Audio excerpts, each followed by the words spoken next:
أعوذ بالله من الشيطان الرجيم. بسم الله الرحمن الرحيم. طاسين. تلك آيات القرآن وكتاب مبين. هدى وبشرى للمؤمنين الذين يقيمون الصلاة ويؤتون الزكاة وهم بالآخرة هم يوقنون.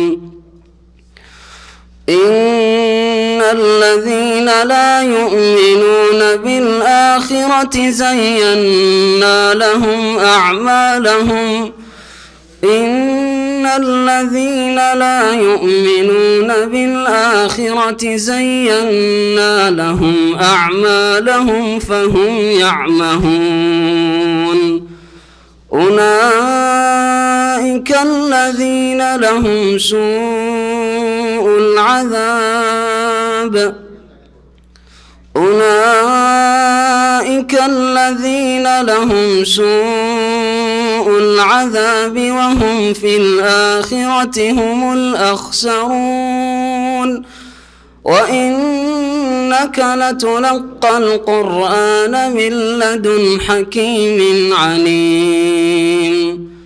إذ قال موسى لأهله إني آنست نارا سآتيكم منها بخبر أو آتيكم بشهاب قبس لعلكم تصطلون. فلما جاءها نودي أن بورك من في النار ومن حولها وسبحان الله رب العالمين.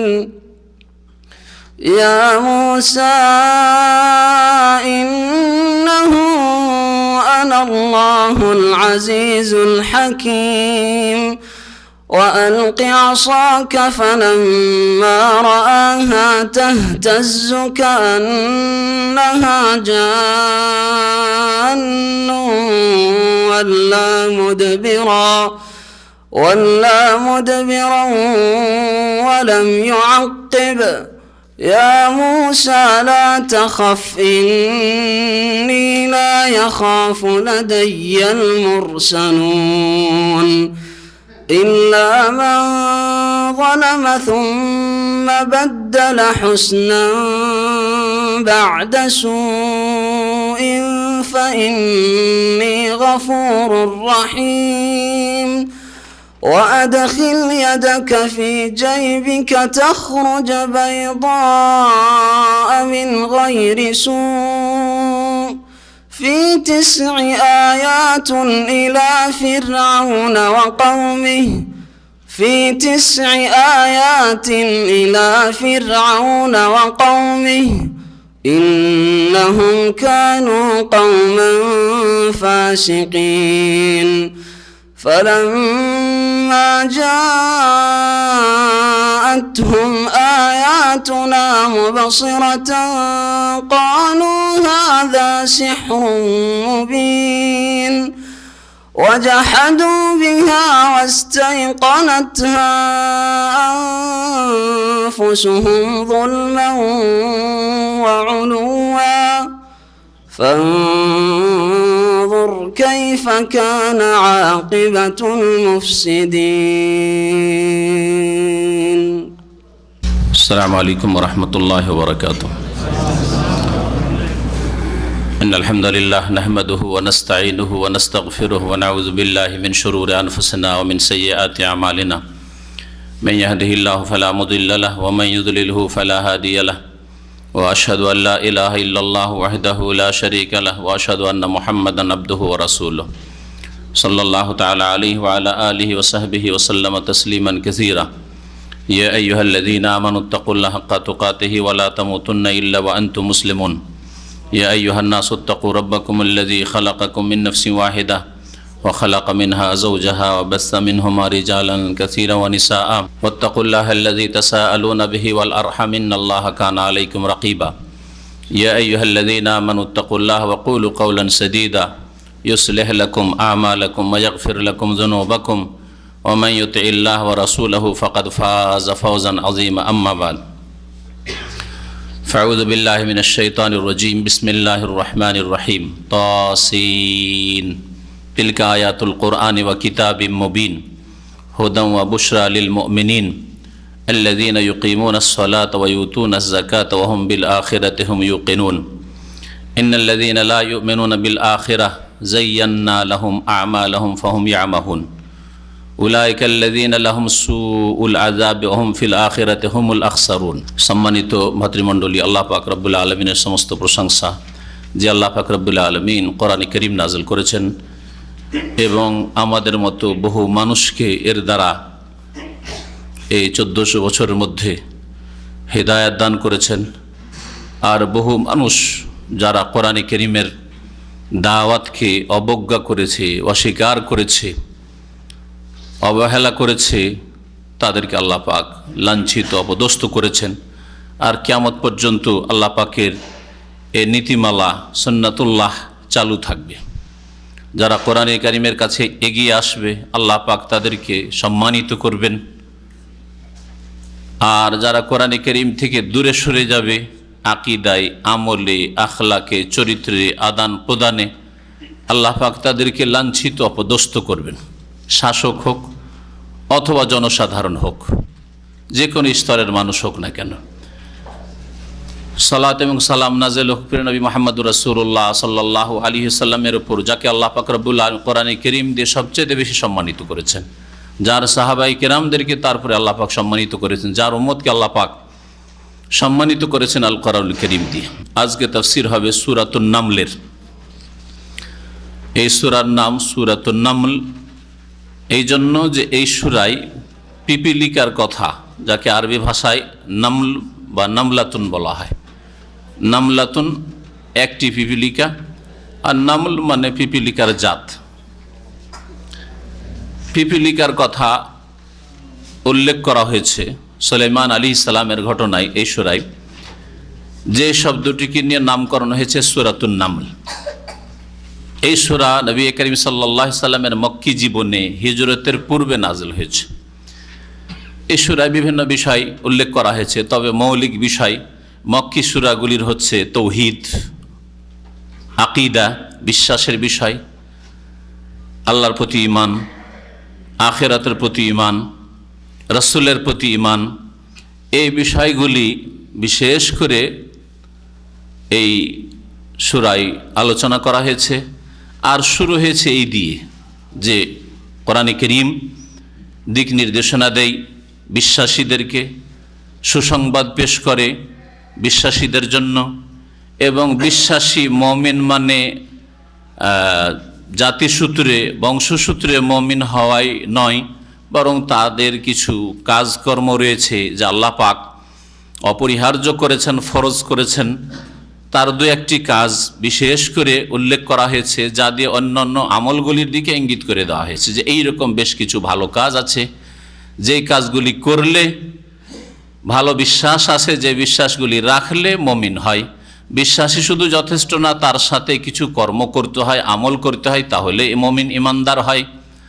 আর যদি সে আমলগুলি না করে যা আল্লাহ পাক ফরজ ওয়াজিব করেছেন, তাহলে ইমানের দাবিতে মিথ্যুক ওইসব মানুষরা। এই বিষয়টি উল্লেখ করা হয়েছে। তারপরে আল্লাহ পাক রব্বুল বিশেষভাবে এই সূরায় দাউদ এবং সুলাইমান আলাইহিস সালামের কথা উল্লেখ করেছেন। আর সুলাইমান আলাইহিস সালামের বিশেষভাবে একটি লম্বা ঘটনাও আল্লাহ পাক বর্ণনা করেছেন, যা দিয়ে বিশেষ করে যে শিক্ষা আমাদের দেওয়া হয়েছে সেটা আজকের যুগে প্রত্যেক মানুষকে মনে রাখতে হবে। সেটা হচ্ছে যে দুনিয়ার উন্নতি ঈমান ইসলাম পরিপন্থী নয়। দুনিয়ায় যদি আপনি বৈধ পথে উন্নতি করেন আর আকাশ ছুঁয়ে ফেলেন, এর বিরুদ্ধে ইসলাম করে না। আল্লাহ পাক রব্বুল আম্বিয়া রসুলগণকে ওই রকম এমন সম্মান মর্যাদা দান করেছেন, উন্নতি দান করেছেন, যেখানে আজকের কোনো মানুষ কেন মানব জাতির ইতিহাসে কেউ পৌঁছেনি। তাদের একজন সুলাইমান আলাইহিস সালাম, দাউদ আলাইহিস সালাম। তারপরে আরেকটি কথা বিশেষভাবে এখানে জানতে হবে তার সাথে সাথে, যেমন আমরা জানলাম যে দুনিয়ার উন্নতিতে ইসলাম বা ঈমান বাধা সৃষ্টি করে না। ওয়ালা তানসা নসিবাকা মিনাদ দুনিয়া, খুব দুনিয়া করেন কিন্তু আখিরাত ঠিক রেখে।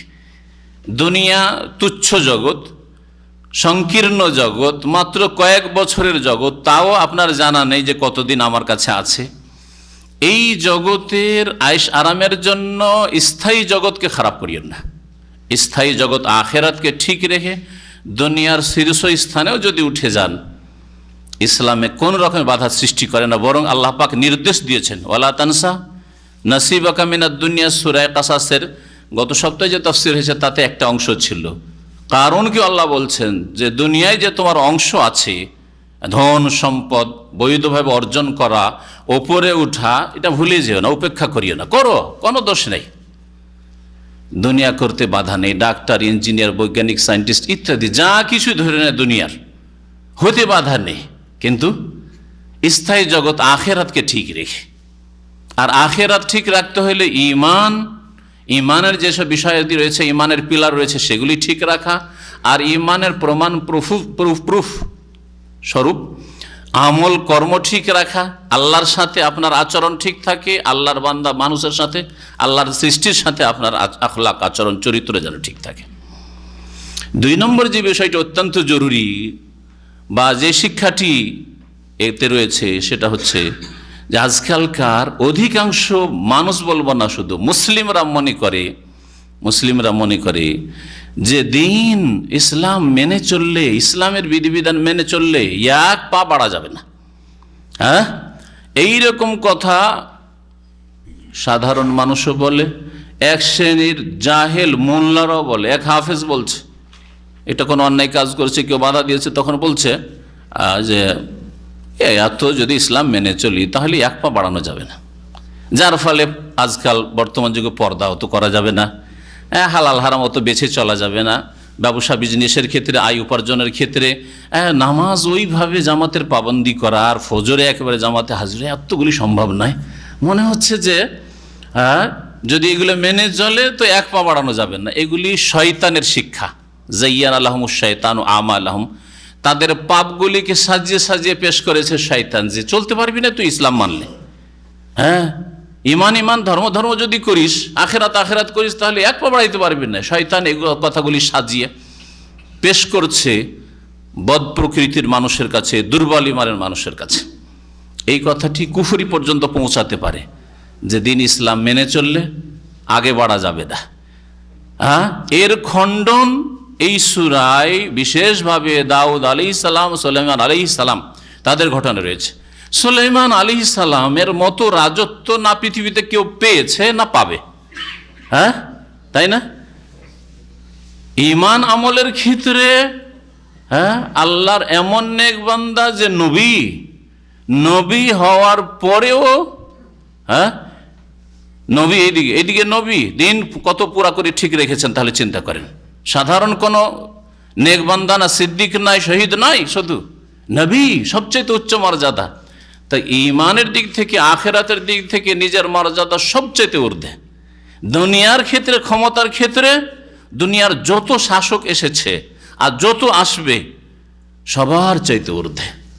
রব্বিগফিরলি ওয়াহাবলি মুলকান লা ইয়ানবাগি লিআহাদিন মিন বাদি, আল্লাহ আমাকে মাফ করে দাও, ওয়াহাবলি মুলকান, আমাকে এমন রাজত্ব দান করো, লা ইয়ানবাগি লিআহাদিন মিন বাদি, আমার পরে যাতে করে কারোর জন্য সেটা সমীচীন না হয়, কেউ না পায়, এমন রাজত্ব দান করো। আল্লাহ পাক তাকে রাজত্ব মানুষের ওপর, জিনের ওপর, পাখির ওপর, পশুর ওপর, সমস্ত কিছুর, বাতাসের ওপর, সবকিছুর আল্লাহ পাক রাজত্ব দান করেছেন।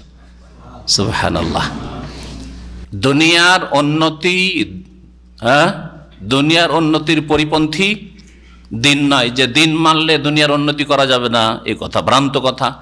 ঠিক তেমনি দিন করলে যে দুনিয়া করা যাবে, দুটোকে একসাথে করা যাবে না, সেজন্য সেকুলার ইজম নিয়ে আসতে হবে। ধর্মওয়ালারা ধর্ম করো মসজিদে মন্দিরে, হ্যাঁ মন্দিরের ব্যাপারটা হইতে পারে, তাদের ধর্মগুলিতে ধর্মকর্ম শুধু তাদের ওইসব বিশেষ স্থানে সীমিত, কিন্তু দিন ইসলাম, দিন দুনিয়া, হ্যাঁ দুনিয়া আখেরাত দুটোর সমষ্টির নাম।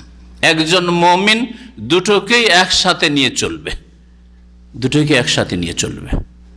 আর সেকুলারিজম, ধর্ম নিরপেক্ষতা, এই কুফরি শিখাই যে যারা দুনিয়া নিয়ে চলবি, ব্যবসা বাণিজ্য করবি, যারা রাজনীতি করবি, তারা ধর্মকর্ম করবি না। ধর্মীয় কিতাব তোদের বাড়িতে না থাকে, ধর্মীয় কোনো ম্যাটেরিয়ালস তোদের বাড়িতে না থাকে, ওইসব চর্চা করবি না। আর যারা দিন ধর্ম করবে, আবার রাজনীতি কেন বলেন আপনারা? আলেম সমাজ, আবার আপনাদের রাজনীতির কথা কিসের আছে? ওইসব কথাবার্তা বলবেন না, আমরা কি করছি না করছি, তাই না? হ্যাঁ, এটা হচ্ছে সেকুলারিজম, যা মুসলিম বিশ্বকে ছেয়ে গেছে। এই কুফরি মতবাদ মুসলিম বিশ্বকে ছেয়ে গেছে। আসুন তাফসিরে যাওয়া যাক। আল্লাহ পাক রব্বুল আলামিন ইরশাদ করছেন, তাসিন তিলকা আয়াতুল কোরআন ওয়া কিতাবিম মুবিন। তাসিন এগুলি হচ্ছে বিচ্ছিন্ন অক্ষর, কোরআনে কারীমের অনেকগুলি সূরার প্রথমে রয়েছে। এ সম্পর্কে বহুবার বলা হয়েছে। আল্লাহ পাক রব্বুল আলামিন এগুলির অর্থ বলেননি, আর এগুলির অর্থ নবী সাল্লাল্লাহু আলাইহি সাল্লাম বলেননি, সাহাবীরা জিজ্ঞাসা করেননি। তবে এই সম্পর্কে যতগুলি মত রয়েছে, তার মধ্যে সবচাইতে সহি বা সত্যের কাছাকাছি মত হচ্ছে যে এই অক্ষরগুলি দিয়ে আল্লাহ পাক চ্যালেঞ্জ করেছেন ওইসব কাফেরদেরকে যারা কোরআনে কারীমকে আল্লাহর বাণী মানতে অস্বীকার করেছিল, ওহী মানতে অস্বীকার করেছিল, মুহাম্মদের রচিত বলেছিল। তাদেরকে চ্যালেঞ্জ করা হয়েছে, মুহাম্মদ যদি রচনা করতে পারে নিরক্ষর ব্যক্তি, তো তোমাদের শিক্ষিত ব্যক্তিরাও আছে, তো বড় বড় কবি আছে যারা কাব্য রচনা করে, তাদেরকে বলো যে কোরআনের মতো কোনো একটা বাণী অথবা কিছু আয়াত, 10টি আয়াত, একটি আয়াত, একটি সূরা, বিভিন্নভাবে আল্লাহ পাক কোরআনে কারীমে চ্যালেঞ্জ করেছেন, কয়েকটি আয়াতে নিয়ে আসো দেখি। তাদের ক্ষমতা হয়নি, অথচ তারা বড় বাকপটু ছিল, ভাষাবিদ ছিল আরবরা 1400 বছর পূর্বে। এর দ্বারা প্রমাণিত হয় যে কোরআনে কারীম আল্লাহ পাকের বাণী, মুহাম্মদ সাল্লাল্লাহু আলাইহি সাল্লাম নিজের পক্ষ থেকে রচনা করেন নাই। তিলকা আয়াতুল কোরআন, এগুলি হচ্ছে কোরআনে কারীমের আয়াত সমূহ। ও কিতাবিম মুবিন, এবং সুস্পষ্ট কিতাবের আয়াত। সুস্পষ্ট কিতাব, যেই কিতাব নিজেই স্পষ্ট এবং অন্যের জন্য স্পষ্ট করতে পারে। অনেক সময় আপনি কথা স্পষ্ট বলছেন, কিন্তু আপনি যার সাথে কথা বলছেন সে আপনার কথা বুঝে না। হ্যাঁ, অনেক সময় স্পষ্ট হইলেও অন্যের জন্য স্পষ্ট, আপনার জন্য স্পষ্ট। আপনি বলছেন আমি তো ক্লিয়ার বললাম, কিন্তু অন্যরা তো ক্লিয়ার বুঝছে না। না, কোরআনে কারীম নিজেও স্পষ্ট এবং অন্যের জন্য স্পষ্ট, কোনো অস্পষ্টতা নেই। সেই জন্য এই বিদআতপন্থীদের কথা একেবারে অচল মিথ্যা, যে কোরআন বুঝা সাধারণ ব্যাপার নয়, 4টি কথা নয়, হ্যাঁ যেমন তেমন কথা নয়, কোরআন বোঝা যাবে না, হাদিস বোঝা যাবে না, এগুলি আইম্মায়ে মুজতাহিদিন শুধু বুঝেছেন। এখন তোমাদের কাজ শুধু তাকলিদ করা, অন্ধ অনুকরণ, তাকলিদের পালা, সব মিথ্যা কথা, মিথ্যা কথা। কোরআন এবং হাদিস সম্পর্কে চিন্তা দিগন্তকে প্রশস্ত করার রাস্তা খোলা আছে, হ্যাঁ ইজতিহাদের দরজা খোলা আছে। তবে একটা জিনিস মনে রাখবে এই ক্ষেত্রে, সেটা হচ্ছে যে দৃষ্টিভঙ্গিটা হবে সালাফে সালেহিনের মতো। আপনি কোরআন এবং হাদিস নিয়ে চিন্তা করবেন সাহাবায়ে কেরামদেরকে উপেক্ষা করেন নাই, তাবেঈনদেরকে উপেক্ষা করেন নাই, তাবেঈনদেরকে উপেক্ষা করেন নাই, যে এই স্বর্ণযুগে কোরআনের আয়াতের বা হাদিসের অর্থ এইরকম তারা বুঝলেন না, আপনি নতুন কথা নিয়ে আসলেন, তারাই হকটা সত্যটা পাননি, আর আপনি সত্য উদ্ঘাটন করে ফেললেন। এটা হচ্ছে একেবারে গুমরাহি। তাহলে ইজতিহাদ আর তাকলিদের ব্যাপারে গুমরাহ হয়েছে 2 দল। এক দল স্বাধীন চিন্তা করব, আরে সাহাবী কি বলেছেন ওটা আমার দেখার কি আছে, তাবেঈন কি বলেছেন ওটা আবার কি, সাঈদ বিন মুসাইয়্যিবের কথা পেশ করেন, হ্যাঁ কে তাবেঈন হাসান বসরির কথা পেশ করেন, ওসব চলবে না। এরা যেমন গুমরাহ হয়েছে যে আমরা একবার স্বাধীনভাবে চিন্তা করবো, কোরআন হাদিস নতুন করে চিন্তা করব, একেবারে ভুল কথা। ফাইন আমানু বিমিসলি মা আমানতুম বিহি, ওদের মতো করে বুঝতে হবে, ওদের মতো করে ঈমান করতে হবে। যাদের আল্লাহ সার্টিফিকেট দিয়েছেন, খায়রুল কুরুন বলেছেন, উত্তম যুগ বলেছেন, সাহাবায়ে কেরাম, তাবেঈন, তাবেঈন, ওদের দৃষ্টিভঙ্গিটা ঠিক রাখ। ওই যুগে কবর মাজার পূজা ছিল না, পীরতন্ত্র ছিল না, সুফিজম ছিল না, হ্যাঁ এই শিরক কুফরি ছিল না ইসলামের নামে, আল্লাহ ছাড়া অন্যের কাছে চাওয়া ছিল না, এইভাবে ঈদে মিলাদুন্নবী ছিল না, এক একটা করে দেখেন তো স্পষ্ট হয়ে যাবে। অন্ধ অনুকরণ ছিল না যে অন্ধভাবে রাসূলুল্লাহ সাল্লাল্লাহু আলাইহি ওয়াসাল্লাম ছাড়া আরো কারো কথা মানতে হবে, অন্ধ তাকলিদ মুকাল্লিদ হওয়া ছিল না। এইভাবে এক একটা করে যদি দেখেন একেবারে ক্লিয়ার হয়ে যাবে আপনার জন্য রাস্তা। তাহলে চিন্তার দ্বার মুক্ত রয়েছে, ইজতিহাদের দরজা খোলা রয়েছে, কিন্তু স্বর্ণযুগের আদর্শ মানুষদেরকে সামনে রেখে, তাদের আকীদা আমলকে, তাদের বক্তব্যকে, তাদের ফতোয়াকে সামনে রেখে। আর এক দল গোমরা হয়েছে অন্ধ মুকাল্লিদ, অন্ধ, আর কোনো চিন্তা করা যাবে না, কোনো একজনকে ধরো আর অন্ধ অনুকরণ করো, যার নাম হচ্ছে তাকলিদ। আর মুকাল্লিদ হওয়ার উপর বড়ই গৌরব যে আমরা মুকাল্লিদ, এরা গায়র মুকাল্লিদ, আমরা মযহাবী, এরা লা মযহাবী। বাতিল ভুলের ওপর ফখর করা, গৌরব করা। আর এক বিভ্রান্তিতে একদল রয়েছে। তাহলে ইজতিহাদের দরজা খোলা রয়েছে, মধ্যপন্থা হচ্ছে কিন্তু আপনি একবারে স্বাধীনভাবে নাই, হ্যাঁ, বলগাহীন হরিণ না, হ্যাঁ, বরং আপনি লাগাম মুক্ত নন, আপনার লাগাম রাসূলুল্লাহ সাল্লাল্লাহু আলাইহি ওয়াসাল্লামের কাছে রয়েছে, রাসূলুল্লাহ সাল্লাল্লাহু আলাইহি ওয়াসাল্লামের কাছ থেকে সাহাবায়ে কেরাম, তাবেঈন, তাবা তাবেঈন, ওরা ভালো করে বুঝেছেন। কোনো একজনকে ধরে নাই যে একজনের তাকলিদ করলেই হক পেয়ে যাবে, কখনো পাবেন না আপনি। একজন আলেমের, একজন ইমামের, একজন তাবেঈর, একজন তাবা তাবেঈর, একজন সাহাবীর যদি কি অন্ধকরণ করে, এমন কি একজন সাহাবীর, শুধু একজন সাহাবীর কথা বলবো, কখনো হেদায়েত পাবে না। ভুল হতে পারে, কারণ তাদের কাছে কারো কাছে ওহী আসেনি, কিন্তু একজন রাসূল মুহাম্মদ রাসূলুল্লাহ সাল্লাল্লাহু আলাইহি সাল্লামকে মানবো, হেদায়েত অবশ্যই পাবে। সুস্পষ্ট কিতাব আল্লাহ পাক নাযিল করেছেন, হুদাম ওয়া বুশরা লিল মুমিনিন, যাতে রয়েছে পথের দিশা, পথের দিশারই এই কিতাব, দিক নির্দেশনা, হিদায়াত রয়েছে, বুশরা আর সুসংবাদ রয়েছে মুমিনদের জন্য। কারণ মুমিনরাই যেহেতু কোরআনে কারীম থেকে উপকৃত হয়, সেজন্য তাদের জন্য সুসংবাদ রয়েছে। যারা মুমিন নাই, কাফের, অবিশ্বাসী, বিশ্বাসী আর অবিশ্বাসী, যারা অবিশ্বাসী, আল্লাহর কিতাব বলে বিশ্বাস করে না, আল্লাহ পাকও যে আসমানি সিলেবাস নাযিল করেছেন এটাই বিশ্বাস করেন না, তাদের জন্য আবার কিসের সুসংবাদ রয়েছে। মুমিন কারা? মুমিন মানে শুধু জন্মসূত্রে মুসলিম নয়, যেই ধারণাটা আজকাল অধিকাংশ মুসলিমদের মগজে ঢুকে আছে, আমরা মুসলিম, নামাজ না পড়লে কি হবে, মুসলিম, হ্যাঁ, রোজা রাখি না, মুসলিম, হ্যাঁ, না না না, আল্লাহ বলছেন না, মুসলিম মুমিন কারা? আল্লাযীনা ইউকিমুনাস সালাহ, তাদের কিছু কর্ম আছে, কিছু আকীদা আছে। উদাহরণস্বরূপ শোনো, আল্লাযীনা ইউকিমুনাস সালাহ, মুমিন ওরা যারা নামাজ কায়েম করে, সালাত প্রতিষ্ঠা করে। আর সালাত কায়েম করার বিভিন্ন দিক রয়েছে, আমার এর উপরে একটা আলোচনা আছে ঘন্টার উপরে, যে কিভাবে আপনি সালাত কায়েমকারী হবেন। ওর ওয়াক্ত ঠিক রাখা, পরিমাণ ঠিক রাখা, পদ্ধতি ঠিক রাখা, আর যেখানে আল্লাহ গিয়ে পড়তে বলেছেন সেখানে সেটা পড়তে হবে, আদায় করতে হবে, পুরুষদেরকে মসজিদে পড়তে হবে, ইত্যাদি বিভিন্ন দিক রয়েছে। খুশু খুজু, তার যেটা রূহ, আত্মা নামাজের, সেটা ঠিক রাখতে হবে ইত্যাদি।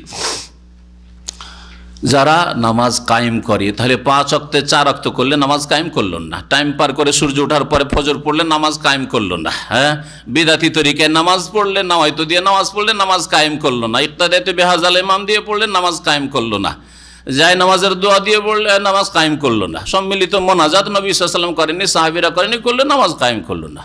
নামাজ কায়েমের বিভিন্ন দিকগুলি যেন ঠিক থাকে, যেইভাবে সোজা করে আল্লাহ দান করেছেন যেই নামাজ, ওই নামাজ রাসূলুল্লাহ সাল্লাল্লাহু আলাইহি ওয়াসাল্লাম আদায় করেছেন, সেই নামাজ আদায় করবে। সাল্লু কামা রাআইতুমুনি উসাল্লি, তোমরা সালাত ওইভাবে আদায় করো যেভাবে আমাকে সালাত আদায় করতে দেখলে। রাসূলুল্লাহর নামাজ পড়তে হবে সাল্লাল্লাহু আলাইহি ওয়াসাল্লাম। ওয়া ইউতুনাজ যাকাত, আর যাকাত প্রদান করে, তাহলে মুমিন মুসলিম পরিচয় দিতে পারবে। ওয়া হুম বিল আখিরাতি হুম ইউকিনুন, আর তারা এর সাথে সাথে পরকালে দৃঢ় বিশ্বাস রাখে। পরকাল সম্পর্কে সামান্য কোনো সন্দেহ নেই, পরকাল সম্পর্কে গাফিলতি নেই। অনেক সময় বিশ্বাস, কিন্তু আজকালকার মুসলিমদের বিশ্বাস কি, বিশ্বাস কিন্তু আমল, বিশ্বাস করি ভাই, বিশ্বাস করেন ভাই, কোথায় যাচ্ছেন, বলছে জান্নাত না হয় জাহান্নাম, তো কোন জায়গায় যাওয়ার চেষ্টা করছেন, কিছুই নেই, তো কোন বিশ্বাস হলো এটা আবার, হ্যাঁ, কোন বিশ্বাস হলো? ইয়াকিন, আল্লাহ বলেছেন ইয়াকিন থাকলে আপনি ইয়াকিন মোতাবেক কাজ করবেন। আপনার দৃঢ় বিশ্বাস, দৃঢ় বিশ্বাস যে এই করলে এই হবে, তাহলে সেই মোতাবেক কাজ করবেন। যদি ক্ষয়ক্ষতির আশঙ্কা থাকে কখনো যাবেন না ওই জায়গায়, যদি কল্যাণের সম্ভাবনা থাকে তাহলে অবশ্যই যাবেন, বিশ্বাস আছে আমার মঙ্গল হবে সেখানে, তাহলে অবশ্যই যাবেন।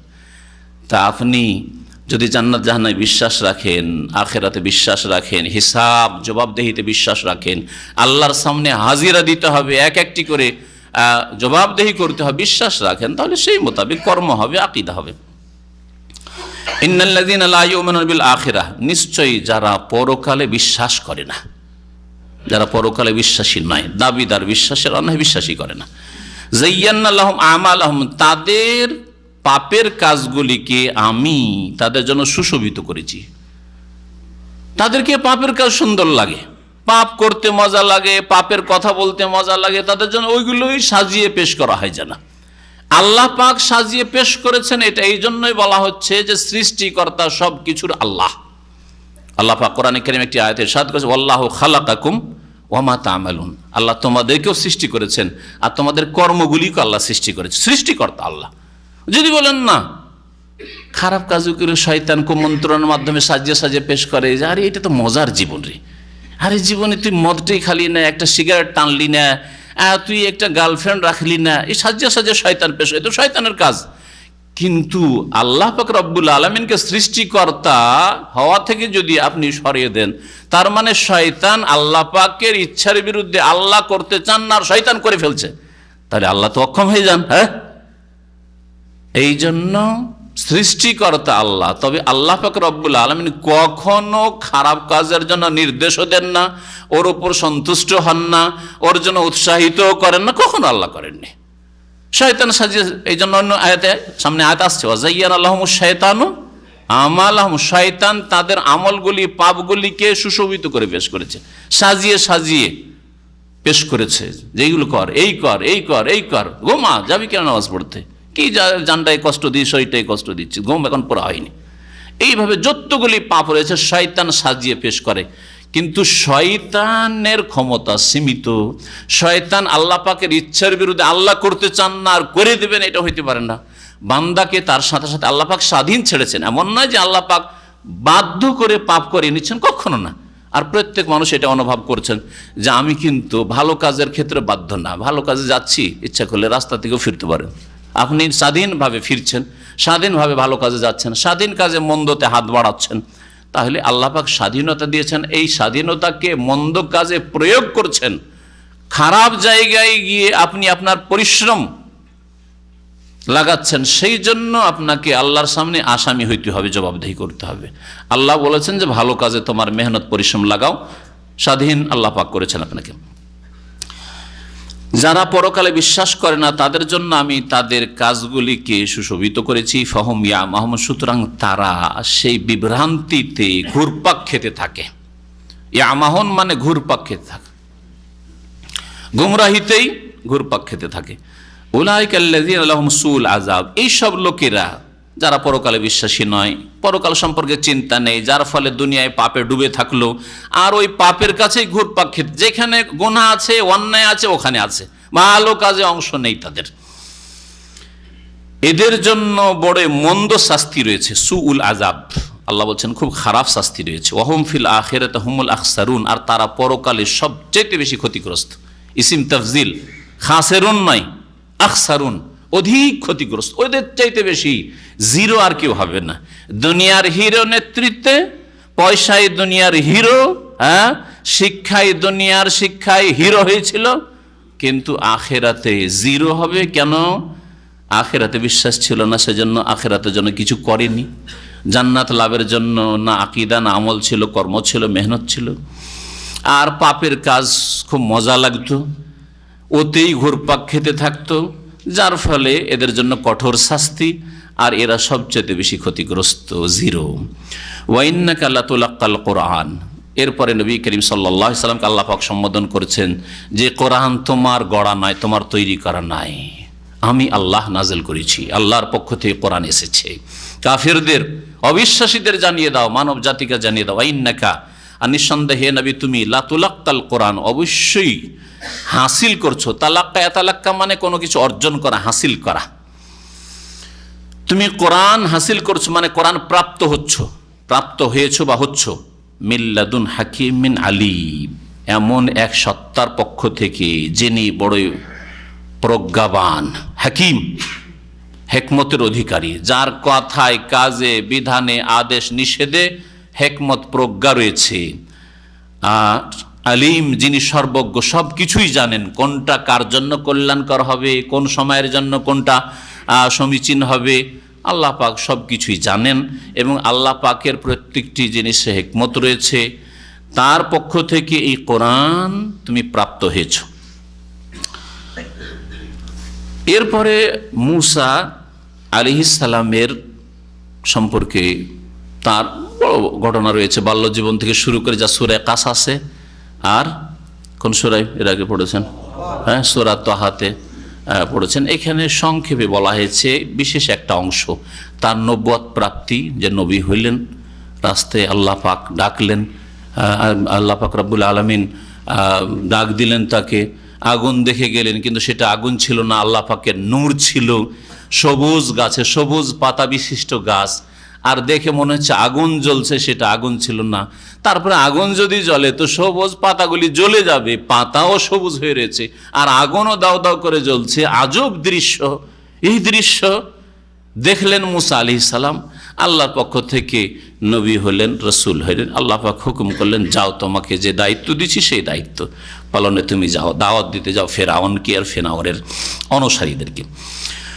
মহান আল্লাহ ইরশাদ করেছেন, ইয কালা মূসা লিআহলিহি, স্মরণ করো যখন মূসা আলাইহিস সালাম নিজ পরিবারকে বললেন। কখন? যখন মাদিয়ান থেকে, শ্বশুর বাড়ি থেকে মহরানা আদায় করে দিয়ে 10 বছর মজুরি করে, চাকরি করে ফিরে আসলেন, আর রাস্তায় যাচ্ছেন, রাতের অন্ধকার, বড়ই প্রচণ্ড শীত, অন্ধকার রাস্তা হারিয়ে ফেলেছেন, আর শীতে কাঁপছেন। বিবির জন্য, বাচ্চার জন্য প্রয়োজন রয়েছে আগুনের, আগুন পোহাতে হবে, একটু শরীরকে গরম করতে হবে। রাস্তাও জানতে হবে, দুটোই গরম, রাস্তাও জানতে হবে, যাচ্ছি কোন দিকে কিছু বুঝতেও পারছি না রাতের অন্ধকারে। ইয কালা মূসা লিআহলিহি, যখন মূসা আলাইহিস সালাম বললেন নিজ পরিবারকে, ইন্নী আনাস্তু নারা, কাসাস হচ্ছে উমকুসু, থামো থামো, ইন্নী আনাস্তু নারা, আমি আগুন দেখতে পেয়েছি, সাআতিকুম মিনহা বিখাবার, শীঘ্রই আমি তোমাদের কাছে ওখান থেকে কোনো সংবাদ নিয়ে আসবো, মানে রাস্তার সংবাদ, যে কোন দিকে গেলে আমরা আমাদের দেশে পৌঁছিতে পারবো। আও আতিকুম বিশিহাবিন কাবাসিন, অথবা তোমাদের কাছে নিয়ে আসবো অগ্নিকাষ্ঠ, বিশিহাবিন কাবাস, আগুনের আঙ্গার নিয়ে আসবো, সে আগুন নিয়ে আসবো। লাআল্লাকুম তাসতালুন, যাতে করে তোমরা আগুন পোহাতে পারো। ফালাম্মা জাআহা, যখন মূসা আলাইহিস সালাম সে আগুনের কাছে পৌঁছছিলেন, নুদিয়া, তখন তাকে ডাক দেওয়া হলো, আল্লাহর পক্ষ থেকে ডাক আসলো। আনবুরিকা মান ফিন নার ওয়া মান হাওলাহা, যে বরকত প্রাপ্ত হয়েছে সেই সত্তা, যিনি ফিন্নার, আগুনে, যাকে আগুন, তোমার দৃষ্টিতে আগুন দেখছো, আর আগুনের মধ্যে যাকে দেখছো, ওমান হাওলাহা, আর যারা এই আগুনের আশেপাশে রয়েছে, আগুনের আশেপাশে অসংখ্য ফেরেশতা রয়েছেন, তারা বরকতপূর্ণ আল্লাহ পাকের জাতের পরে। আগুনের পাশে মূসা আলাইহিস সালাম এসেছে, মূসা আলাইহিস সালাম বরকতপূর্ণ, মুবারক। আনবুরিকা মান ফিন্নার ওয়া মান, আল্লাহ পাক তাবারাকাল্লাযী বিয়াদিহিল মুলক, বরকতময় আল্লাহ পাক রব্বুল আলামিন, বরকতের আধার, বরকতের মালিক আল্লাহ, এবং ফেরেশতারা বরকতপূর্ণ। মূসা আলাইহিস সালামের জীবন বরকতপূর্ণ, যেন ভবিষ্যৎবাণী, সুসংবাদ, যে তোমার জীবন বরকতময় জীবন। আর তুমি যেই জায়গায় এসছো, কোনো বিপদের জায়গায় আসনি, যে কোনো বালা মুসিবত আছে, কোন বিপদে পড়লাম, বরং তুমি বরকতের স্থানে এসেছো। ওয়া সুবহানাল্লাহি রাব্বিল আলামিন, এবং আল্লাহ পাকের পবিত্রতা ঘোষণা করি, যিনি বিশ্বজাহানের প্রতিপালক। ইয়া মূসা, হে মূসা, ইন্নাহু আনাল্লাহুল আজিজুল হাকিম, এখানে আগুন টাগুন নাই, হ্যাঁ, এখানে তোমার কোনো আশঙ্কার কিছু নেই, ভয়ের কিছু নেই, আমি আল্লাহ, আনাল্লাহ আল আজিজ, যিনি সর্বজয়ী, মহাপরাক্রান্ত, আল হাকিম, যিনি মহাবিজ্ঞানী বা প্রজ্ঞাবান। ওয়া আলকি আসাক, আল্লাহ পাক রব্বুল আলামিন এখন মূসা আলাইহিস সালামকে দুটো মুজিজা দেখিয়ে দিয়েছেন, 9টি মুজিজা দিয়েছিলেন, যার কথা সূরাতুল ইসরা, সূরা বনী ইসরাঈল আল্লাহ পাক বলেছেন, ওয়ালাকাদ আতাইনা মূসা 9 আয়াতিন বাইয়িনাত, সুস্পষ্ট 9টি মুজিজা দিয়েছিলাম। তার 2টি এখানে আল্লাহ পাক দেখেন, কারণ নবীদেরকে আল্লাহ পাক শক্তিশালী করেন মুজিজার ক্ষমতা দিয়ে। মুজিজা নবীদের হাতে থাকে না, আল্লাহ পাকের হাতে। মুজিজা নবীদের অলৌকিক কাজগুলি যদি নবীদের হাতে ক্ষমতায় না থাকে, তাহলে নেক লোকদের কারামত তাদের ক্ষমতায় কি করে থাকতে পারে? কেরামতের ফ্যাক্টরি যখন ইচ্ছা কেরামত দেখাচ্ছে, এগুলি ভণ্ডামি। সব আল্লাহর হাতে, সব কিছু আল্লাহর হাতে। কোন আল্লাহর নেক বান্দা আবু বকর হন আর ওমর হন, হ্যাঁ, আর যে কোনো সাহাবী হন, আশরা মুবাশশার আর কেউ হন, তারপরে বা আগে কোন কারামত নবী ছাড়া অন্য নেক লোকের হাতে যদি প্রকাশ পায়, কারামত বলা হয়। সম্মানিত করতে চায় আল্লাহ পাক রব্বুল আলামিন, সেটাও আল্লাহর ক্ষমতাধীন একমাত্র, কারো ক্ষমতা থাকে না। কোনো ক্ষমতা নেই যে আমি এনে দিতে পারবো, আমি দেখিয়ে দিতে পারবো। যদি কেউ বলে আমি দেখিয়ে দিতে পারবো, সেটা জাদু অবশ্য, যেটা জিন শয়তানের খেলা। আমি এইরকম কেরামত দেখিয়ে দিতে পারি, কেউ যদি দাবি করে, নিশ্চিত জানবেন যে জাদুর খেলা আর এই শয়তান জিনের কাজ কারবার। জিন মানুষের চাইতে শারীরিক দিক থেকে শক্তিশালী বেশি, কিছু অসাধারণ আপনাকে জিন বশে করে দেখাতে চাইছে। আর এই খেল তামাশাই পীরতন্ত্রের বিশ্বাসী লোকেরাই করেছে, আর দিয়ে আমাদের দেশের মানুষকে এই জালে ফাঁসিয়েছে, মুরিদির জালে ফাঁসিয়ে দিয়েছে, জি, মুরিদ বানিয়ে ফেলেছে। আর অলি মানে কি? অলি মানে কেরামত ছাড়া অলি হয় না। কোরআন হাদিস তো বলে না যে কেরামত ছাড়া অলি হয় না। কোরআন হাদিস বলে ইমান তাকওয়া ছাড়া অলি হয় না। আল্লাহ পাকের বন্ধু হইতে হলে ইমান আর তাকওয়া লাগে। ইমান তাকওয়াবিহীন, তৌহিদবিহীন, সুন্নাতবিহীন, শিরক বিদআতে ডুবে থাকবে আর অলি হবে কখন হইতে পারে না। পাপে জড়িয়ে থাকবে, তাকওয়া থাকবে না, আল্লাহর ভয় থাকবে না, জবাবদেহির চিন্তা থাকবে না, বলবে আমরা এখন নামাজ রোজা উর্দে আর অলি হয়ে যাবে, হ্যাঁ, ন্যাংটা আর অলি হয়ে যাবে, কখনো হইতে পারে না, কখনো হইতে পারে না। ইমান তাকওয়া ছাড়া অলি হইতে পারে না, কারামত ছাড়া অলি হইতে পারে। আর প্রত্যেক মুসলিম আল্লাহ পাকের সাধারণ অলি মনে রাখবেন। আর মুসলিম তার ইমান আমলে যত বেশি অগ্রগামী হবে, তত বড় আল্লাহ পাকের অলি হইতে পারবে। ইমান তাকওয়াতে যত বেশি এগোতে পারবে, তত বেশি আল্লাহ পাকের অলি হবে বড়। আর এর জন্য একটি কেরামতের শর্ত নেই, একটি কারামতের শর্ত নেই যে অলি যেহেতু সুতরাং তার কেরামতি হইতে হবে। একেবারে ডাহা মিথ্যা কথা, এইরকম মতবাদ আল্লাহ নাযিল করেননি যে অলির জন্য কারামত শর্ত। আল্লাহ পাক রব্বুল আলামিন ইরশাদ করছেন যে ও আলকে আসাক, হে মুসা তুমি তোমার লাঠিটা, লাঠি মুসা আলাইহিস সালামের হাতেই ছিল, এমন না যে আল্লাহ পাকের তরফ থেকে পাঠানো লাঠি, যেটা এর আগে ব্যবহার করতেন তিনি বিভিন্ন কাজে, নিজের গরজে ব্যবহার করতেন। লাঠিটা ফেলে দাও, ফালাম্মা রাহা, আল্লাহর হুকুমে লাঠি ফেলে দিলেন হাত থেকে।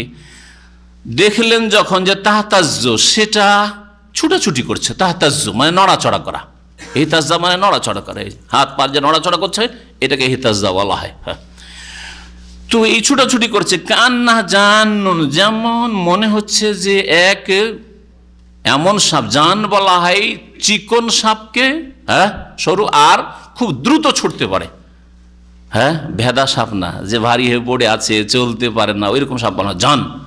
তো জান বলা হয়েছে কোনো আয়াতে, কোনো আয়াতে সৌবান বলা হয়েছে, দুটো সমন্বয় কি। সৌবান তো বলা হয় অজাগর সাপকে, হ্যাঁ, বড় সাপ, হ্যাঁ, বড় সাপকে সৌবান বলা হয়, আর জান বলা হয় চিকন সাপকে, হ্যাঁ।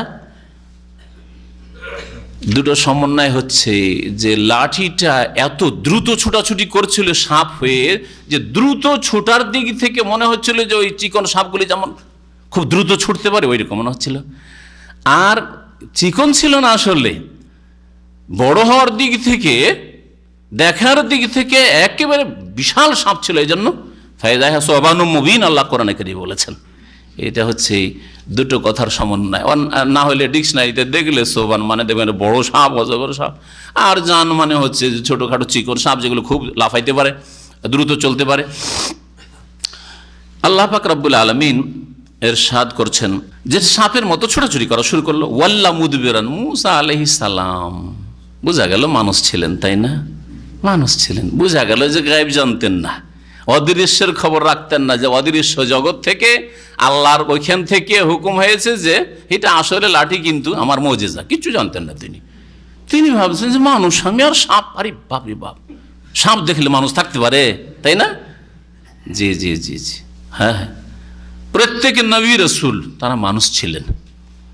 কাফেররা এই অজুহাতি পেশ করতো যে মানুষকে কি করে মানতে, মালে হাজার রসুল ইয়াকুলু তুআম ওয়া ইয়ামশি ফিল আসওয়াক, এই রসুলকে কি করে মানতে পারে? ইয়াকুলু তো আমাদের মতো খাবার খায়, ওয়ামশি ফিল আস, আমাদের মতো হাট বাজার করে, ব্যবসা বাণিজ্য করে, হাটে ঘাটে আর দেখতে পাই, কি করে মানতে পারি? তাহলে মানুষ হলে মানবো না, এটা কাফেরদের থিওরি ছিল। এই থিওরি যদি মুসলিম সমাজে ঢুকে যায় যে নবী মানুষই হইতে পারে, নবী আবার মানুষ কি করে হইতে পারে, নবী তো নূর, তাহলে এটা কাফেরদের থিওরি নয়, কুফরি মতবাদ নয়। হ্যাঁ, সাবধান, জানতে হোক আর অজান্তে হোক, লা তাত্তাবিউনা সুনানা মান কানা ক্বাবলাকুম, কাফের বিজাতি মুশরিকদের পায়ে পা দিচ্ছ, সেই দিকে পা বাড়াচ্ছ। আকীদার ক্ষেত্রে, আমলের ক্ষেত্রে দেখেন মুসলিম সমাজ কাফের বিজাতিকে অনুকরণ করছে। আল্লাহ পাক রব্বুল আলামিন ইরশাদ করছেন যে ওয়াল্লা মুদবিরান, মূসা আলাইহিস সালাম পিঠ ফিরিয়ে ছুটতে লাগলেন, পালাতে শুরু করলেন। ওয়ালাম ইয়াকিব, আর ফিরেও দেখেন না তিনি, এত ভয় হয়েছে যে ফিরে দেখেন না। যখন মানুষ সিরিয়াস অবস্থায় পালায় তখন আর এইদিকে দেখার সময় নেই, দেখলে তো লেট হয়ে যাবে, ধরে ফেলবে, তাই না? এইরকম পালাইতে শুরু করেছেন মূসা আলাইহিস সালাম। ওয়ালাম ইয়াকিব, ইয়া মূসা, আল্লাহ বলেন হে মূসা, লা তাখাফ, ভয় করিও না। অন্য আয়াত আছে আকবিল, বরং আগে আসো, এগিয়ে আসো, পালাচ্ছ কেন? ইন্নী লা ইয়াখাফু লাদাইয়াল মুরসালুন, আমার তরফ থেকে কোনো রসুল ভয় পায় না, আমার কাছে কোনো রসুল নবী ভয় পায় না। তুমি কেন ভয় করো? তুমি তো রসুল আজকে। ইল্লা মান যালামা, তাহলে ভয় কার? যারা জালেম, সবচেয়ে বড় জালেম মুশরিক, কাফের, নাস্তিক, তাদের ভয়। আল্লাহ ছাড়া অন্যকে সেজদা করেছে, দেবদেবীকে, মাজারকে সেজদা করেছে, মাজারে চাদর চড়িয়েছে, তাদের ভয় রয়েছে। ইল্লা মান যালামা, তবে জালেমদের ভয় রয়েছে। আর যারা ফরজ ওয়াজিব ছাড়বে তারা জালেম, তাদের ভয় রয়েছে। যারা মানুষ জুলুম অত্যাচার করবে, আল্লাহর সৃষ্টির জুলুম অত্যাচার, তারা জালেম, তাদের ভয় রয়েছে। তাদের উপর আল্লাহ পাকের আযাব আসবে। তবে জুলুম করার পরেও সংশোধনের রাস্তা রয়েছে। আল্লাহ বলছেন সুম্মা বাদদালা হুসনান বাদা সু, অতঃপর যদি পাপের পরে, অন্যায়ের পরে, ভুলের পরে ভালোকে নিয়ে আসতে পারে, বাদদালা হুসনান, জীবনে ভালো নিয়ে আসতে পারলো, নেকির জীবন গড়তে পারলো, তওবা করতে পারলো, সংশোধন করতে পারলো। অনেক পাপ করেছে কিন্তু না, এখন আর পাপ করি না, এখন ভালো কাজ করি। যদি এটা করতে পারে, আল্লাহ বলছেন ফাইন্নী গাফুরুর রাহিম, নিঃসন্দেহে আমি বড় মার্জনাকারী, বড়ই দয়াবান। ও আদখিল ইয়াদাকা ফি জাইবিকা, দ্বিতীয় মুজিজা, আল্লাহ বলছেন তোমার হাতটা তোমার জামার বুকে যে ফাটল রয়েছে সেই ফাটল দিয়ে ঢুকাও। যাইব ওটাকে বলা হয়, এর আগে তাফসীরে বলেছি, অর্থাৎ তোমার বগলে নিয়ে যাও, ভিতর দিয়ে ঢুকিয়ে বগলে তোমার হাতটা নিয়ে যাও। তাখরুজ বায়দা, তাহলে তোমার হাতটা বেরিয়ে আসবে শুভ্র উজ্জ্বল হয়ে, মিন গায়রি সুইন, দোষমুক্ত, কোনো দোষ নেই, রোগের কারণে সাদা হয়ে আসবে না, বরং দোষমুক্ত, ব্যাধিমুক্ত, শুভ্র উজ্জ্বল হয়ে তোমার হাতটা বেরিয়ে আসবে। ফি তিসি আয়াতিন ইলা ফিরআউন ওয়া কওমিহি, ফিরআউন আর তার জাতির উদ্দেশ্যে 9টি যে নিদর্শন আমি দেব, তার অন্তর্ভুক্ত হচ্ছে এই 2টি নিদর্শন, 2টি মুজিজা। ফি তিসি আয়াত, ইন্নাহুম কানু কওমান ফাসিকিন, কারণ এই ফিরআউন আর ফিরআউনের জাতি পাপিষ্ট, পাপাচার জাতি হয়েছে। ফাসেক মানে হচ্ছে বিরুদ্ধাচরণকারী, ফাসেক মানে আল্লাহর নাফরমানি যারা করে, ফাসেক মানে যারা আল্লাহর আনুগত্য থেকে বেরিয়ে গেছে, ফাসাক ইয়াফসুক মানে বেরিয়ে যাওয়া। তো এরা পাপিষ্ট জাতি, আল্লাহ পাকের আনুগত্য থেকে বেরিয়ে গিয়েছে। ফাসেক, বড় ফাসেক হচ্ছে কাফের মুশরিক, আর তারপরে যে কোনো গুনাহগার কাবিরা গুনাহ করলে ফাসেক হয়, অথবা সাগীরা গুনাহ অহরহ ডাল ভাতের মতো করলেই ফাসেক হয়ে যায়, মানে আল্লাহর নাফরমান হয়। ফালাম্মা জাআতুহুম আয়াতুনা মুবসিরা, অতঃপর যখন তাদের কাছে, অর্থাৎ ফিরআউন আর ফিরআউনের অনুসারীদের কাছে, জাতির কাছে আমার নিদর্শন বা মুজিজাগুলি উজ্জ্বল হয়ে আসলো, মুবসিরাতান, উজ্জ্বল স্পষ্ট হয়ে আসলো, কালু, তখন তারা বলল হাযা সিহরুম মুবিন, এ তো হচ্ছে স্পষ্ট জাদু। লাঠিকে জাদু বলল, আর বগলে হাত দিলে উজ্জ্বল হয়ে উঠে, এই মুজিজা, এটাও জাদু, এইসব মুসার জাদু। আল্লাহ পাক রব্বুল আলামিন বলছেন যে অন্তর থেকে এসব কথা বলেছিলেন না, অন্তর থেকে বলেনি, কিন্তু দুনিয়ার গরজে মানুষকে বিভ্রান্ত করার জন্য মনে বিশ্বাস থাকলেও প্রকাশ পেতে দেয়নি। আল্লাহ বলছেন ওয়া জাহাদু বিহা, এই মুজিজাগুলিকে, নিদর্শনগুলিকে অস্বীকার করেছিল ফিরআউন এবং ফিরআউনের অনুসারীরা। ওয়াস্তাইকানাত আনফুসুহুম যুলমান ওয়া উলুওয়া, অথচ তাদের মনে দৃঢ় ইয়াকিন ছিল, বিশ্বাস ছিল, তাদের মনে দৃঢ় বিশ্বাস ছিল। কেন অস্বীকার করেছিল? জুলমান ওয়া উলুওয়ার সম্পর্ক হচ্ছে ওয়াজাহাদু বিহার সাথে। তারা অস্বীকার করেছিল এই মুজিজাগুলিকে, আল্লাহ পাকের নিদর্শন সমূহকে, জুলমান অন্যায়ভাবে, ওয়া উলুওয়ান আর অধ্যত প্রকাশ করে, অহংকার গর্ব করে। যারে মূসাকে কেন মানতে যাব, আবার কি, তো আমার বাড়ির মানুষ হইল, একে কেন মানতে যাব? অহংকার আর জুলম, অন্যায় এমন লিপ্ত হয়েছিল, যার ফলে তারা অস্বীকার করেছিল। অথচ ওয়াস্তাইকানাত আনফুসুহুম, তাদের মনে দৃঢ় বিশ্বাস ছিল যে এগুলি তো জাদু হইতে পারে না, মূসা তো ভালোই কথা বলছে, এসব বিশ্বাস ছিল। বিশেষ করে নেতৃস্থানীয় ব্যক্তি যারা, সংসদ সদস্য যারা এই ফেরাউনের, তাদের বিশ্বাস ছিল। আর আম জনসাধারণ, দেশবাসী তাদেরকে বেকুব বানিয়েছিল, বেকুব বানিয়েছিল। আল্লাহ পাক কোরআনে কোন আয়াতে বলেছেন, ফাস্তাখাফা কওমাহু ফাআতাউহু, তার জাতিকে বেকুব বানিয়েছিল, বোকা বানিয়েছিল, যার ফলে ওরা অন্ধভাবে ফেরাউনকে মেনেছিল। ফানজুর কাইফা কানা আকিবাতুল মুফসিদিন, আল্লাহ পাক বলেছেন সুতরাং দেখো চিন্তা করে যে যারা বিপর্যয় সৃষ্টিকারী, ফাসাদি, বিশৃঙ্খলা সৃষ্টিকারী, তাদের পরিণাম কি হয়েছিল। ফেরাউনের কি পরিণাম হইল? ফেরাউনের সেনাবাহিনী আর তার অনুসারী যারা জালেম ছিল, তাদের কি পরিণাম? ডুবিয়ে আল্লাহ পাক ধ্বংস করলেন। পক্ষান্তরে যারা মজলুম, অসহায়, দুর্গত, গরীব, তাদেরকে কিভাবে আল্লাহ সম্মানিত করলেন। মুজিজা, আরেক মুজিজা আল্লাহ পাক রব্বুল আলামিন, যে পানি শুকিয়ে গেল, রাস্তা হয়ে গেল, আর তারা পার হয়ে চলে গেলেন। আর তাদের উপর আল্লাহ পাকের এরপরে কত যে নিয়ামত, বাড়ি নেই, ঘর নেই, সেজন্য আল্লাহ পাক মেঘমালা দিয়ে বাড়ির ছায়ার ব্যবস্থা করে দিলেন, বাড়ি ছায়া করে ছায়ার ব্যবস্থা করে দিলেন। খাবার নেই, এখানে নতুন জায়গায় এসে খাবে কোথায়, আর কোথায় কি পাবে, আর কোথায় চাকরি কি পাবে মাঠের মধ্যে। সুতরাং ওখানে আল্লাহ পাক মান্না এবং সালওয়া নাজেল করে দিলেন। কত নিয়ামত বনি ইসরায়েলদেরকে আল্লাহ পাক রব্বুল দিয়েছিলেন। তারপরেও তারা খুব দ্রুত কুফরি আর শিরকের দিকে ফিরে গিয়েছিল। আর যখনই পাপের দিকে ফিরে গেছে, তখনই আল্লাহ পাক রব্বুল আলামিনের আযাব এসছে, আল্লাহ পাক লাঞ্ছিত অপদস্থ করেছেন।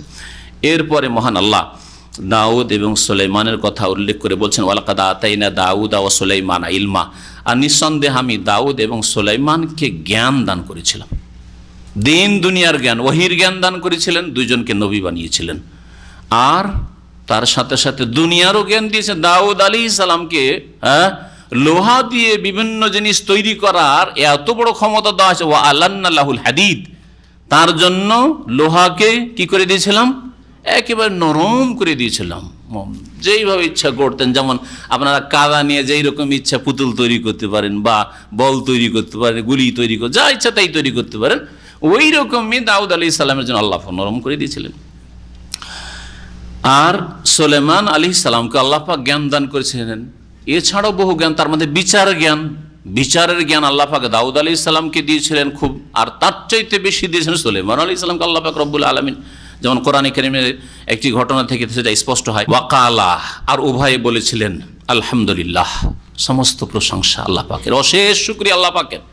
আল্লাযী ফাদ্দালানা আলা কাসীরিম মিন ইবাদিহিল মুমিনিন, যে আল্লাহ পাক রব্বুল আমাদেরকে ফজিলত দান করেছেন, শ্রেষ্ঠত্ব দান করেছেন তার বহু মুমিন বান্দার উপর। আল্লাহর মুমিন বান্দা অনেক ছিল, শুধু দাউদ আর সুলাইমান নয়। আল্লাহ পাকের শুকরিয়া, আল্লাহ আমার মতো, দাউদের মতো, সুলাইমানের মতো অনেক মুমিন বান্দা তোমার ছিল তোমার জমিনে, কিন্তু তাদের মধ্যে আমাদেরকে শ্রেষ্ঠত্ব দান করেছো, ফজিলত দিয়েছো। আল্লাহ তোমার শুকরিয়া আদায় করি, তোমার প্রশংসা জ্ঞাপন করি। আপনি ওই রকমই সবসময় নিচের দিকে দেখবেন, আল্লাহ পাকের বেশি বেশি শুকরিয়া আদায় করতে, আপনার গ্রামে, আপনার সমাজে, এমনকি আপনার 5টা ভাইয়ের মধ্যে, আপনার আশেপাশে যেখানে যাচ্ছেন, স্কুলে হলে স্কুলে, মাদ্রাসায় হলে মাদ্রাসায়, আপনি যেখানে আছেন, চাকরির ক্ষেত্রে, আপনার নিচে অনেকে আছে, শারীরিক দিক থেকে, মানসিক দিক থেকে, শিক্ষাগত যোগ্যতার থেকে অনেকে নিচে আছে। ফাদ্দালানা আলা কাসীরিম মিন ইবাদিহিল মুমিনিন, এই আয়াত থেকেই মনে হয় নবী করিম সাল্লাল্লাহু আলাইহি সাল্লাম এই দোয়াটি নিয়েছিলেন। কোনো বিপদগ্রস্ত ব্যক্তিকে দেখলে, যে কোনো বিপদ, শারীরিক দিক থেকে হোক, মানসিক দিক থেকে, একটা পাগলকে দেখছেন, একটা রুগীকে দেখছেন, একটা খোড়া লোককে দেখছেন, একটা দুর্ঘটনায় দেখছেন, দুর্ঘটনা হয়েছে কারো, যে কোনো ক্ষেত্রে এটা দোয়া শিখেছেন, আবু দাউদে রয়েছে। নবী করিম সাল্লাল্লাহু আলাইহি সাল্লাম বলছেন এইরকম দোয়াগুলি পড়লে আপনি বালা মুসিবত মুক্ত থাকবেন। কি দোয়া বলতে পারেন?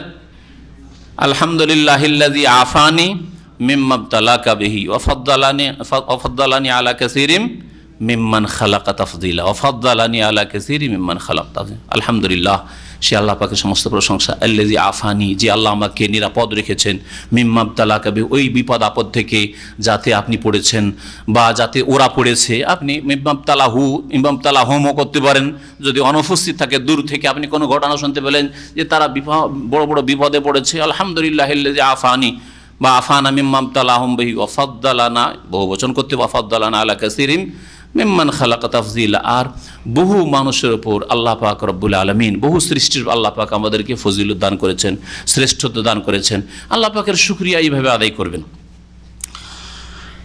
আল্লাহ পাক ইরশাদ করছেন, ওয়ারিসা সুলাইমান ও দাউদ।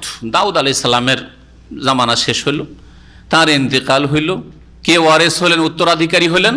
সুলাইমান আলাইহিস সালাম দাউদ আলাইহিস সালামের উত্তরাধিকারী হলেন। উত্তরাধিকারী কিসের? ধন সম্পদের?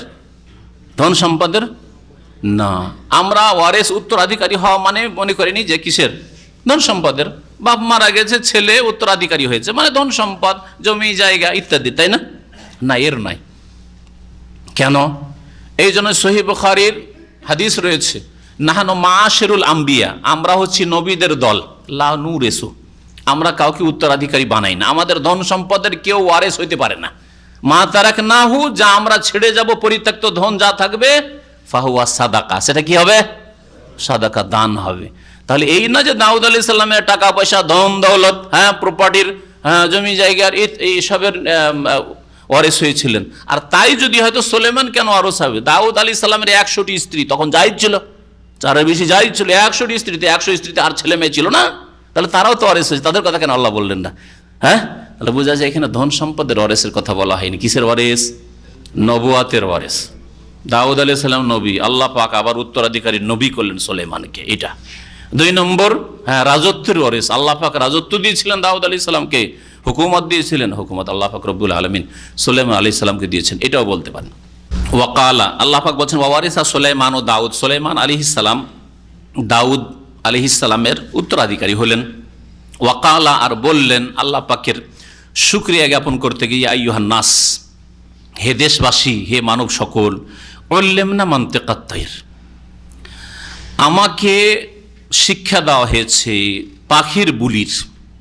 মানতিক, নুতক মানে হচ্ছে বুলি, পাখি যা বলে, পাখির ভাষার শিক্ষা বা পাখির বুলির ভাষা বুলি আমাকে শেখানো হয়েছে।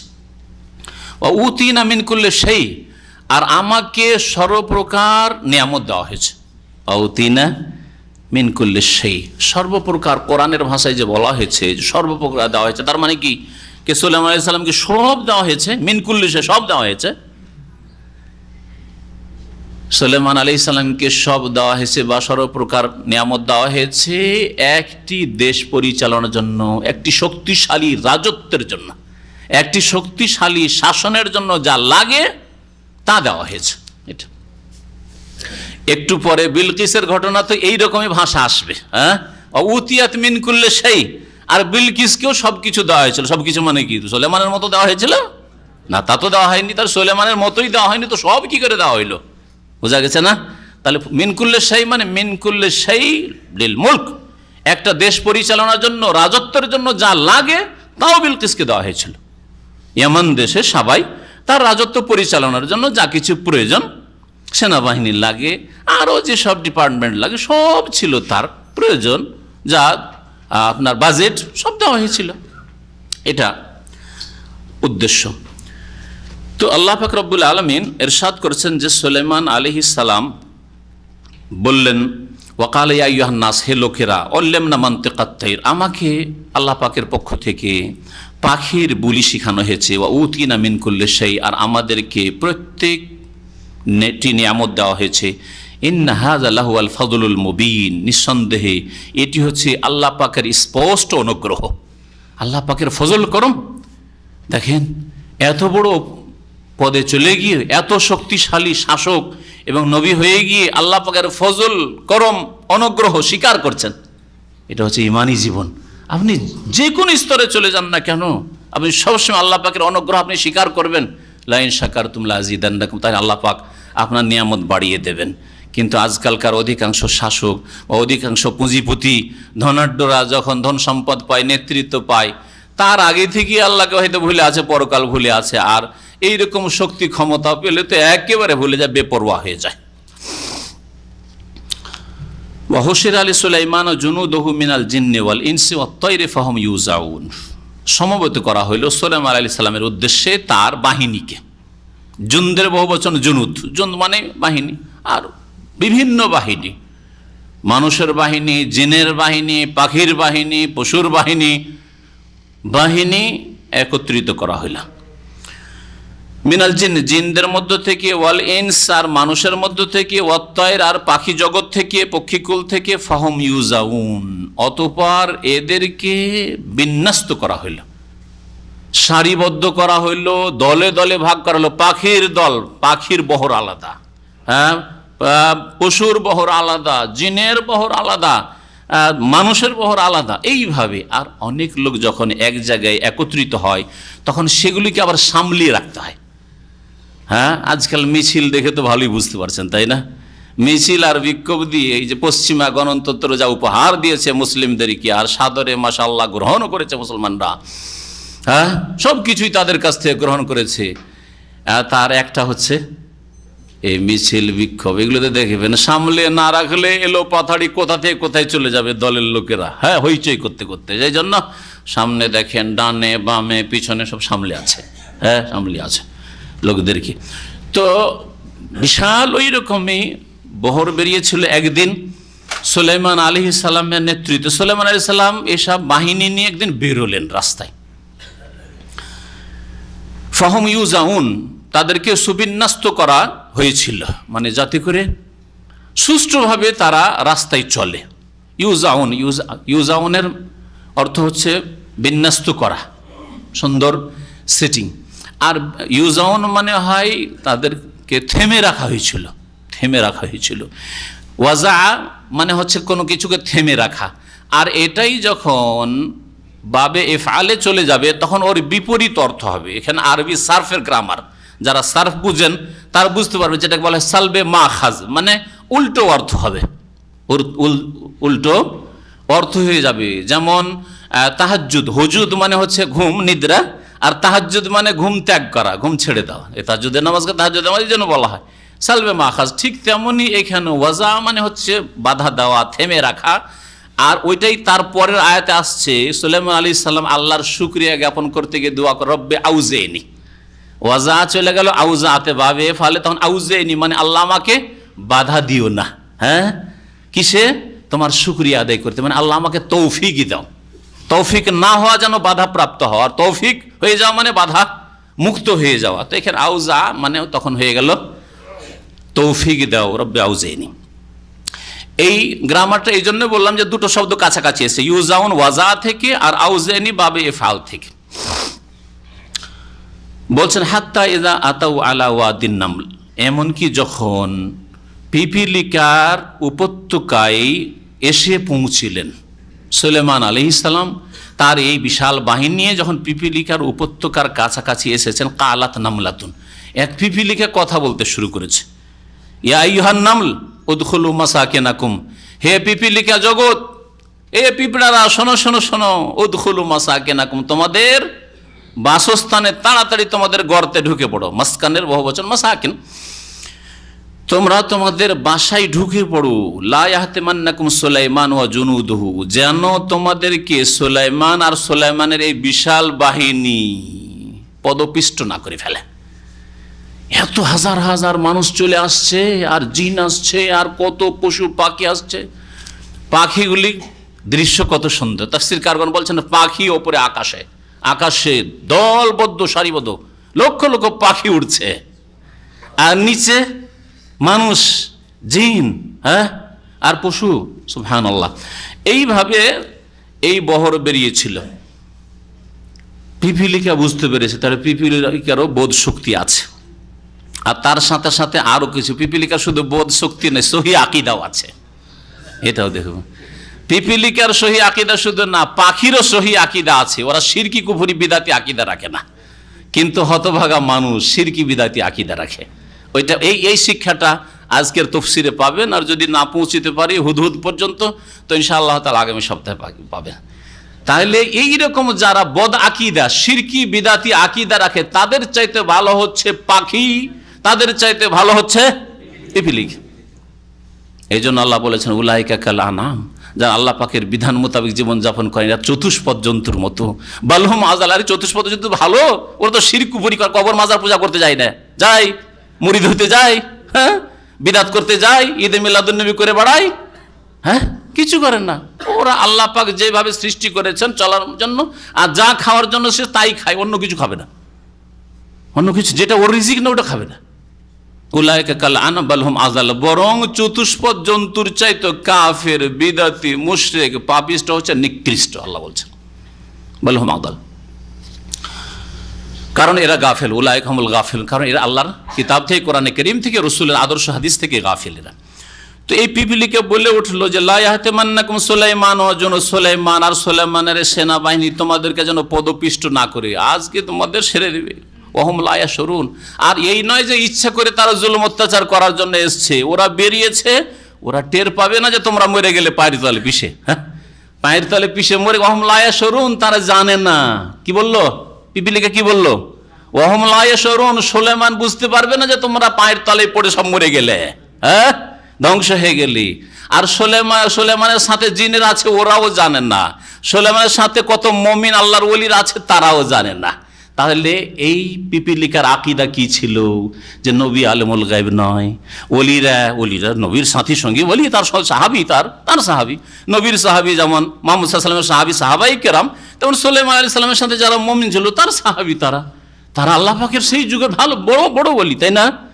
তারা গায়েব জানেন না, এমনকি জিনও গায়েব জানেন না। ওহম লা ইয়াশউরুন, এরা টের পাবে না, বুঝতে পারবে না, অজান্তে তোমাদেরকে পদপিষ্ট করবে, পায়ে দলিয়ে দিয়ে চলে যাবে।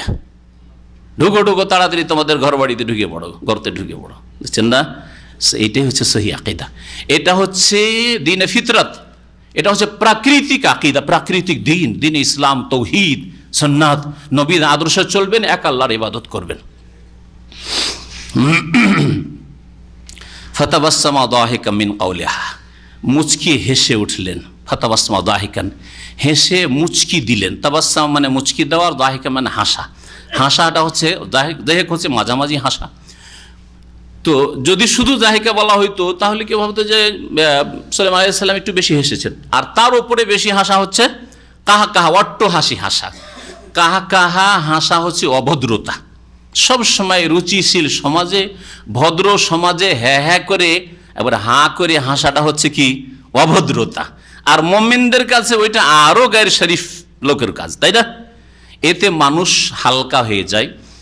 তারপরে জ্ঞান বুদ্ধির অভাব রয়েছে, এই পরিচয় পাওয়া যায়। যেই ব্যক্তি হ্যাঁ হ্যাঁ করে হাসে যেখানে সেখানে, হ্যাঁ বা যে কোনো সময় হ্যাঁ হ্যাঁ করে হাসে, কাহা কাজের অট্ট হাসি, ওর সম্পর্কে জ্ঞানী মানুষ বুঝতে পারবে যে লোকটার বুদ্ধি কম, না হলে হ্যাঁ হ্যাঁ করে কেন হাসবে, তাই না? এই জন্য সুলাইমান আলাইহিস সালাম এত অসাধারণ দৃশ্য, আরে এক তো পিপিলিকা কথা বলছে, ডুকু ডুকু ডুকু ডুকু, হ্যাঁ, আর পিপিলিকা কত সুন্দর কথা বলছে। ওহম লা ইয়াশউরুন, এরা বুঝে নাই, এমন নাই যারা জালেম জুলুম করার জন্য এসছে, আমাদেরকে হ্যাঁ মারার জন্য এসছে। ওহম লা ইয়াশউরুন, হেসে উঠলেন, কিন্তু হাসিটা ছিল মুচকি হাসি। আম্বিয়া রাসূলগণ এইরকম মুচকি হাসি হাসতেন, নবীদের সুন্নাত।